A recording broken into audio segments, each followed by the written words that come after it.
जय भीम। नमो साथियों। अभी पिछले दिनों 17 सितंबर 2024 को पटना में एक बहुत ही बड़ा बौद्ध आंदोलन आयोजित किया गया, जिसका मुख्य विषय था कि बोध गया के महाविहार को ब्राह्मणों से मुक्त करवाना। लेकिन दुर्भाग्य रहा कि जैसा हमेशा भारत के भीतर होता आया है कि बहुत भारी संख्या में लोग जाति के लिए आंदोलन करते हैं, संविधान बचाने के लिए आंदोलन करते हैं, बाबा साहेब की मूर्ति के लिए आंदोलन करते हैं, लेकिन जब बौद्ध धर्म की बात आती है तो अधिकतर लोग जो हैं उसमें बढ़ चढ़कर हिस्सा लेते हुए दिखाई नहीं देते हैं। यहीं पर अगर रविदास जी की मूर्ति की बात होती, जैसा कि तुगलकाबाद रविदास मंदिर है, जब उसके लिए आंदोलन हुआ तो लाखों की संख्या में वहाँ पर बहुजन समाज के लोग एकत्रित हुए और सैकड़ों लोग उस आंदोलन में जेल भी गए। लेकिन इन लोगों को बाबा साहब डॉक्टर भीमराव अंबेडकर का जो ड्रीम है, जो सपना है, वो समझ में क्यों नहीं आता। और ये जो आंदोलन पटना में आयोजित किया गया, इसमें आदरणीय सांसद चंद्रशेखर जी और मायावती जी ने भाग क्यों नहीं लिया, या इनके कार्यकर्ताओं ने भाग क्यों नहीं लिया। जहां जब इनकी रैलियां होती हैं, चुनावी रैलियां हो या वैसे कोई रैली हो, तो वहां पर इनके कार्यकर्ता बसें भर भर कर लेकर आते हैं। इस कार्यक्रम के लिए बसें भर भर कर क्यों नहीं लेकर आई गई, ट्रेनें भर भर कर क्यों नहीं उस कार्यक्रम स्थल पर पहुंची। ये बहुत ही महत्वपूर्ण सवाल है। ये बहुजन समाज की असली समस्याओं पर सवाल है।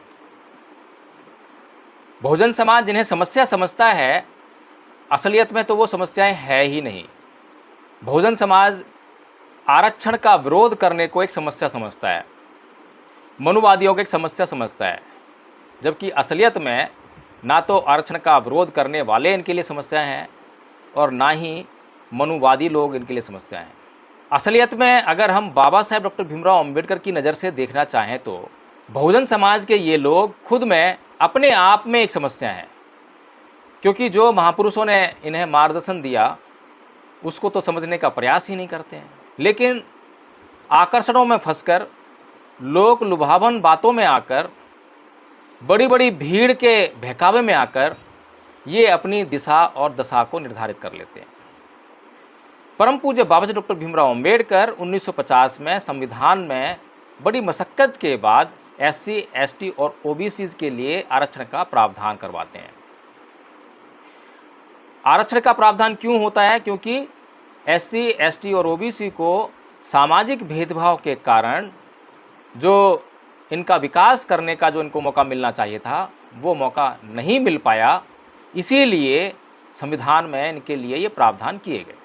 लगभग 6 साल बाद बाबा साहेब डॉक्टर भीमराव अंबेडकर बौद्ध धर्म ग्रहण करते हैं और बहुजन समाज की सभी समस्याओं का हल बौद्ध धर्म में देखते हैं। बाबा साहेब डॉक्टर भीमराव अंबेडकर ने कभी नहीं कहा कि ये संविधान में आपके सारी समस्याओं के हल हैं, कभी नहीं कहा। Political power is the master key of your all the problems. ये तो कहा है कि ये जो राजनीतिक सत्ता है ये आपकी सभी समस्याओं की चाबी है, लेकिन ये सत्ता कैसे हासिल होगी और लंबे समय तक कैसे बरकरार रहेगी, इस बात पर जो प्रकाश परम पूज्य बाबा साहेब डॉक्टर भीमराव अंबेडकर ने डाला, उसकी तरफ कोई सोचने का प्रयास नहीं करता। चाहे वो आदरणीय बहन जी हों, चाहे वो चंद्रशेखर जी हों, चाहे वो बामन मेश्राम जी हों, चाहे वो तमाम बहुजन नेता जो दावा करते हैं कि वे समाज के दुख दर्द को समझते हैं, समाज के लिए आंदोलन कर रहे हैं, कोई भी परम पूज्य बाबा साहेब डॉक्टर भीमराव अंबेडकर के द्वारा दिखाए गए मार्ग पर काम नहीं करना चाहता। क्योंकि परम पूज्य बाबा साहेब डॉक्टर भीमराव अंबेडकर ने स्वयं अपने जीवन में कभी कोई शॉर्टकट नहीं अपनाया। लगातार समाज के लिए काम करते रहे, इस बात की फिक्र किए बिना कि समाज उन्हें बदले में क्या देगा। तो इसी तरह से जो है आज जो ये पटना में बोध गया के महाविहार के लिए जो आंदोलन हुआ, निसंदेह 1949 का जो माँ बोधि टेम्पल एक्ट है वो हमारे लिए एक बहुत बड़ी समस्या है। लेकिन इस समस्या का हल कैसे करा जाए। जब 1949 में यह एक्ट पास हुआ तब परम पूज्य बाबा साहब डॉक्टर भीमराव अंबेडकर जीवित थे और उनके रहते ही ये एक्ट पास किया गया। ऐसा नहीं है कि परम पूज्य बाबा साहब डॉक्टर भीमराव अंबेडकर ने इस एक्ट पर अपनी सहमति दी थी, कभी नहीं दी, लेकिन ये मजबूरी बनी, इसके सिवाय कोई चारा नहीं था। मजबूरी क्यों बनी? क्योंकि भारत में बौद्धों की संख्या नहीं है। अगर भारत में बौद्धों की पर्याप्त संख्या होती तो ब्राह्मणों के बस की नहीं है इस पर कब्जा जमाना, बल्कि जितने भी भारत के भीतर हिंदुओं के मंदिर हैं वे सभी बौद्धों के पूर्व में रहे बुद्ध विहार हैं। जितने भी प्राचीन मंदिरों का दावा होता है वो सारे बुद्ध विहार हैं। क्योंकि भारत के इतिहास को अगर देखें तो हिंदुओं की एक भी मूर्ति, एक भी मंदिर भगवान बुद्ध से पहले का नहीं है, क्योंकि भगवान बुद्ध के काफ़ी सालों बाद जो है महाकनिष्क के काल में पहली मूर्ति बनाई गई और वो भी भगवान बुद्ध की बनी। इसीलिए आपको ना ज़मीन के ऊपर ना ज़मीन के नीचे कहीं पर भी आपको हिंदुओं के देवी देवताओं की, ईश्वरों की मूर्ति देखने को नहीं मिलती है। इसीलिए ये जो महाबोधि टेम्पल एक्ट 1949 है ये एक हमारे लिए समस्या तो है, लेकिन इस समस्या का निदान ये नहीं है जो 17 सितंबर को करने का प्रयास किया गया। ये जो रैलियों में भीड़ आती है, जो चुनावी रैलियां होती हैं, ये जो बसपा की रैलियां होती हैं, असपा की रैलियां होती हैं, ये जो चुनावी जो रैलियों में जो भीड़ आती है, जब तक ये भीड़ एक धार्मिक भीड़ में कन्वर्ट नहीं होगी तब तक ये महाबोधि टेम्पल एक्ट ऐसे ही आपको मुंह चढ़ाता रहेगा। अगर आपको इससे चिढ़ हो रही है तो काम कीजिए। धम्मपद संघ लगातार इस दिशा में बड़ी सटीक योजना के साथ में काम कर रहा है, लेकिन समस्या ये है कि धम्मपद संघ के पास ना तो आदरणीय बहन कुमारी मायावती जी हैं, ना आदरणीय चंद्रशेखर जी हैं, ना ही वो तमाम बड़े बड़े चेहरे हैं जिनको आप बहुजन नेता कहते हैं। और बहुजन समाज को ये बहुत गंदी आदत पड़ गई है कि केवल इन बहुचर्चित नेताओं को ही तवज्जो देने का काम करते हैं। यदि राजेंद्र पाल गौतम जय भीम मिशन स्टार्ट करते हैं तो उनके पीछे लोग चलने लगते हैं, बेशक उसका कोई उद्देश्य नहीं है, कोई काम नहीं हो रहा है। मैं फेस टू फेस बैठकर आमने सामने किसी भी बहुजन नेता से बातें करने के लिए तैयार हूं कि जो वे कार्य कर रहे हैं उनके उस कार्य में उन महापुरुषों का कोई मकसद शामिल नहीं है, कोई मकसद शामिल नहीं है, नॉट एट ऑल। और मैं साबित कर सकता हूं कि धम्मपद संघ जिस योजना के साथ में काम कर रहा है और जिस सटीकता के साथ में काम कर रहा है वो बहुत ही कारगर है। और अब तक 60 आचार्य धम्मपद संघ बना चुका है प्रथम वर्ष के। अभी तक किसी भी तरफ से कोई भी आरोप प्रत्यारोप या प्रश्न चिन्ह धम्मपद संघ के ऊपर, धम्मपद संघ की कार्यशैली के ऊपर, धम्मपद संघ की योजना के ऊपर नहीं लगा है। तो इसीलिए साथियों, धम्मपद संघ की योजना क्या है? धम्मपद संघ की योजना है कि बाबा साहेब का जो सपना था कि भारत को बौद्धमय करना पड़ेगा। बिना भारत को बौद्धमय करे तो हमें जो एमएलए मिलेगा, जो एमपी मिलेगा, जो प्रधानमंत्री मिलेगा वो बौद्ध नहीं होगा। और जो एमएलए होगा, एमपी होगा, प्रधानमंत्री होगा, मुख्यमंत्री होगा और वो बौद्ध नहीं होगा तो वो बौद्धों की चिंता क्यों करेगा? क्यों वो महाबोधि टेम्पल एक्ट को हटवाएगा? क्यों उस पर से कब्जा ब्राह्मणों का हटाकर जो है वो बौद्धों को देगा? तो इसीलिए बाबा साहेब कहते हैं कि भारत को बौद्ध में करना पड़ेगा। 1956 में परम पूज्य बाबा साहेब डॉक्टर भीमराव अंबेडकर धर्म परिवर्तन करके बौद्ध बनते हैं।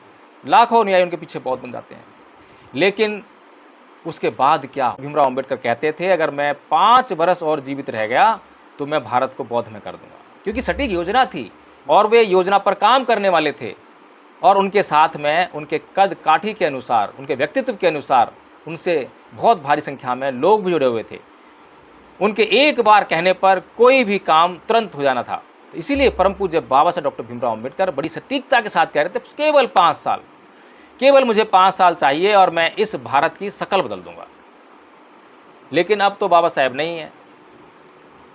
तो भारत को बौद्ध में करना बाबा साहेब का सपना, और उस सपने को पूरा करने की जिम्मेदारी भारत के बौद्धों के ऊपर है, क्योंकि विश्व के बौद्धों से परम पूज्य बाबा साहब डॉक्टर भीमराव अंबेडकर 1954 में कह चुके थे, निवेदन कर चुके थे कि भाई भारत में आपको आर्थिक सहयोग करना पड़ेगा, इस आंदोलन को आपको सपोर्ट करना पड़ेगा, तब भारत में जो है बौद्ध धर्म का प्रचार प्रसार हो पाएगा। लेकिन परम पूज्य बाबा साहब डॉक्टर भीमराव अंबेडकर को विदेशों से कोई भी आर्थिक सहायता नहीं मिल पाई, जिसके बाद बाबा साहब को कहना पड़ा कि भारत के ही बौद्धों को यह जिम्मेदारी अपने कंधों पर उठानी पड़ेगी। और अगर हम आज के परिदृश्य में इस सपने की बात करें, भारत को बौद्ध में करने की बात करें, तो ये भारत को बौद्ध में करना आज भारत के बहुजन वर्ग की ज़रूरत है। आज बहुजन समाज लगातार जाति आधार पर शोषण अत्याचार का शिकार हो रहा है, त्राहिमाम कर रहा है, लेकिन मूल समस्या को नहीं समझ पा रहा है, समस्या के मूल निदान को नहीं समझ पा रहा है। तो धम्मपद संघ ने जो योजना बनाई है बहुत सटीक है। धम्मपद संघ ने सबसे पहले अपने आप से एक प्रश्न किया कि भारत को बौद्ध में करने की जिम्मेदारी किसकी है, तो उत्तर मिला कि भारत को बौद्ध में करने की जिम्मेदारी बौद्धों की है। फिर दूसरा प्रश्न किया कि क्या भारत में जो अभी बौद्ध हैं वो भारत को बौद्ध में कर सकते हैं, तो उत्तर मिला कि नहीं, भारत में जो अभी बौद्ध हैं वो भारत को बौद्ध में नहीं कर सकते हैं। तो फिर कारण की जांच की गई कि वे भारत को बौद्ध में क्यों नहीं कर सकते हैं, तो उत्तर मिला क्योंकि भारत के बौद्ध धर्म के बारे में कुछ जानते ही नहीं है। जब भी उनसे बौद्ध धर्म के बारे में पूछो तो वो कहते हैं कि अंधविश्वास, पाखंड, अंधश्रद्धा को नहीं मानना, इसमें नहीं विश्वास करना बौद्ध धर्म है। विज्ञान, तर्कवाद को मानना बौद्ध धर्म है। केवल इतना ही बौद्ध धर्म के बारे में बता पाते हैं। बाकी बौद्ध धर्म क्या है, बौद्ध धर्म सिद्धांत क्या है, बौद्ध धर्म किस प्रकार से उनके जीवन में उनका कल्याण कर सकता है, इस बात की कोई जानकारी नहीं है। तो धम्मपद संघ ने इस बात की जांच करने के बाद यह योजना बनाई कि भारत में जो बौद्ध हैं और जो अम्बेडकरवादी हैं उनको बौद्ध धर्म की ट्रेनिंग देनी पड़ेगी, और ट्रेनिंग देने के लिए एक निश्चित कोर्स तैयार करना पड़ेगा। और धम्मपद संघ ने वह कोर्स तैयार किया। उस कोर्स को 3 भागों में बांटा, प्रथम वर्ष, द्वितीय वर्ष और तृतीय वर्ष। प्रथम वर्ष का कोर्स जो है ले प्रीचर्स का कोर्स है, एक साधारण कोर्स है जो एक साधारण बौद्ध को आना ही चाहिए, यानी कि मिनिमम नॉलेज ऑफ बुद्धिज़्म। जब इस कोर्स को कोई भी व्यक्ति कर लेगा तो उसे एक मिनिमम नॉलेज हो जाएगी। और अभी जो कोई भी बौद्ध अपने घर में, अपने पड़ोस में, अड़ोस में, अपने स्कूल में, कॉलेज में, अपने ऑफिस में, अपने रिश्तेदारों में, अपने चित परिचितों में, जहाँ पर भी उठता बैठता है वहाँ पे चर्चा तो अब भी करता है, लेकिन अभी उसकी चर्चा में बौद्ध धर्म शामिल नहीं हो पाता, क्योंकि उसको बौद्ध धर्म की जानकारी नहीं है। जब उसको मिनिमम नॉलेज बौद्ध धर्म की हो जाएगी तब वह इन सभी जगहों पर बौद्ध धर्म की चर्चा करने लगेगा।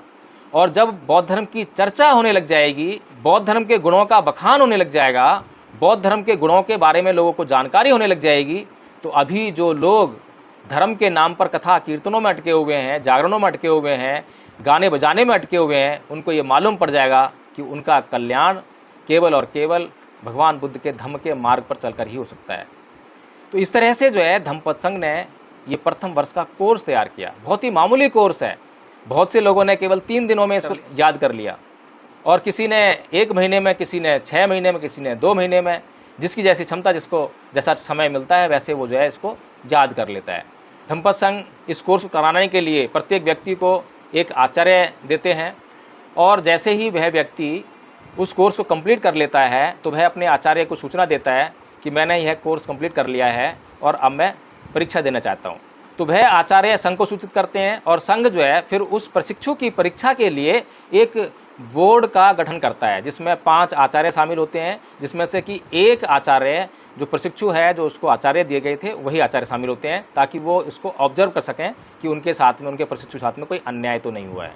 बाकी के जो 4 आचार्य हैं वो प्रशिक्षु की परीक्षा लेते हैं। वो ये जांच करते हैं कि प्रशिक्षु ने भली भांति प्रकार से इस प्रथम वर्ष के कोर्स को याद कर लिया है, हिंदी में और पाली में दोनों में, और उसको यह कोर्स समझ में आ गया है। तब उसको जो है परीक्षा में पास करके उसको आचार्य घोषित करते हैं। इस प्रकार की जो प्रक्रिया है धम्मपद संघ ने अपनाई है, और अब तक जो है लगभग 60 से ऊपर आचार्य बना चुका है, और यह कार्य बहुत तेज़ गति से चल रहा है। इसी कड़ी में द्वितीय वर्ष का जो कोर्स है वो संस्कारकर्ता बनाने का कोर्स है, यानी कि हमारे जीवन में अभी कहीं पर भी बौद्ध धर्म से संस्कार हो ही नहीं रहे हैं। जन्मदिन के संस्कार जो कि बहुत भारी मात्रा में हमारे समाज में, हमारे घरों में हो सकते हैं और आसानी से हो सकते हैं, वे भी नहीं हो रहे हैं। क्यों नहीं हो रहे हैं? क्योंकि हमें संस्कारों की जानकारी नहीं है, संस्कार कराने वाले हमारे आसपास नहीं है, और बौद्ध भिक्षुओं को बुलाने में या तो कुछ समस्या है या उपलब्धता नहीं है, कहीं ना कहीं कोई कारण उपस्थित हैं जिसकी वजह से जो है हम ये घरों में अपने संस्कार नहीं करा पा रहे हैं। तो इसीलिए द्वितीय वर्ष का जो कोर्स है वो संस्कारकर्ता बनाने का कोर्स है, और तृतीय वर्ष का कोर्स बौद्ध विद्वान बनाने का कोर्स है। तो इस प्रकार साथियों, ये जो सटीक योजना है, अगर जो हमने अभी तक जो 60 आचार्य बनाए हैं, आप देखेंगे कि उनमें से 1-2 को छोड़कर पहले कोई बौद्ध नहीं था। कोई घास काटने वाला था, कोई भैंस चराने वाला था, कोई बाल काटने वाला था, कोई चुनाई करने वाला था। मतलब इस तरह के लोगों को हमने आचार्य बनाया। और धम्मपद संघ किसी को भी यह कोर्स करवाने की जिम्मेदारी उसके ऊपर नहीं डालता है कि ये लो भाई ये कोर्स है, इसको याद करके ले आओ। नहीं, कभी नहीं। धम्मपद संघ कहता है केवल आप अपनी सहमति दीजिए, बाकी की जिम्मेदारी धम्मपद संघ की है कि वो आपको कोर्स कैसे करवाएगा। आपके लिए फिजिकल ट्रेनिंग की व्यवस्था करनी है, या आपके लिए ऑनलाइन ट्रेनिंग की व्यवस्था करनी है, आपके लिए एक आचार्य व्यवस्था करनी है, या उससे पूरा नहीं पड़ रहा तो दूसरा आचार्य दिया जाए। जो भी व्यवस्था करनी है आप केवल सहमति दीजिए, व्यवस्था सारी धम्मपद संघ करेगा, धम्मपद संघ आपको कराएगा। तो साथियों, इस तरह से जो अभी आंदोलन पटना में हुआ 17 सितंबर को, मुझे बहुत दुख हुआ, खेद हुआ। मेरी अपनी मर्यादा थी क्योंकि मैं इस आंदोलन में धम्मपद संघ ने जो धम्मपद संघ के आचार्यों के लिए जो गरिमा बनाई है, गरिमा के जो रूल बनाए हैं, नियम बनाए हैं, उसकी अवहेलना करके जो है नहीं जा सकते थे। इसीलिए मैं स्वयं से वहाँ पर उपस्थित नहीं हो सका। लेकिन हमें एक बार फिर से यह जांचने का मौका मिला कि भारत में बौद्धों की स्थिति क्या है। और जितने लोग इस आंदोलन में वहाँ पर शामिल हुए, मैं मानता हूँ कि उनमें से 1% लोग भी बौद्ध नहीं रहे होंगे, और बाकी के लोग जो हैं क्योंकि बौद्ध धर्म को सपोर्ट करते हैं, बाबा साहेब को सपोर्ट करते हैं, समर्थन करते हैं, इसलिए वहाँ पर एक बहुजन आंदोलन की भावना के तहत वहाँ पर पहुँचे होंगे। तो साथियों, हमें बहुत भारी मात्रा में इस देश में धम्म का प्रचार प्रसार करने के लिए आचार्य बनाने की और बनने की आवश्यकता है। अगर आप भी चाहते हैं कि आप भी आचार्य बने, तो आप जो है धम्मपद संघ से, ये जो स्क्रीन पर कॉन्टैक्ट नंबर फ्लैश किए जा रहे हैं, इनसे संपर्क करके तुरंत आप अपना रजिस्ट्रेशन कराएं। और आपको यह कोर्स करवाने के लिए धम्मपद संघ ने विश्व अशांति निवारण स्कूल की स्थापना की है। विश्व शांति निवारण स्कूल प्रथम वर्ष और विश्व शांति निवारण स्कूल द्वितीय वर्ष अभी चल रहे हैं, जिनके भीतर आप प्रवेश करके आप जो है इस कोर्स को पूरा कर सकते हैं। अभी यह स्कूल हमारे पास फिजिकल रूप से अवेलेबल नहीं है, केवल ऑनलाइन ही अवेलेबल है, और आने वाले समय में हम लोग फिजिकल स्कूलों का निर्माण भी शीघ्र ही करेंगे। तो साथियों, इसके साथ मैं अपनी इस वीडियो को समाप्त करता हूं। अगर यह वीडियो आपको पसंद आया हो और आपको लगता है कि भारत को बौद्ध में करने के लिए जो योजना बताई गई है वह काफ़ी कारगर है, सटीक है, तो आप इस वीडियो को जितने भी ग्रुप आपके पास मौजूद हैं, थोड़ी सी मेहनत करके उन सभी ग्रुपों में इसको शेयर करना ना भूलें, और कमेंट करके मुझे बताएं कि ये जो योजना धम्मपद संघ ने बनाई है भारत को बौद्ध में करने के लिए, क्या आपको लगता है कि इसके द्वारा भारत को बौद्ध में क्या आता है। जय भीम, नमो साथियों।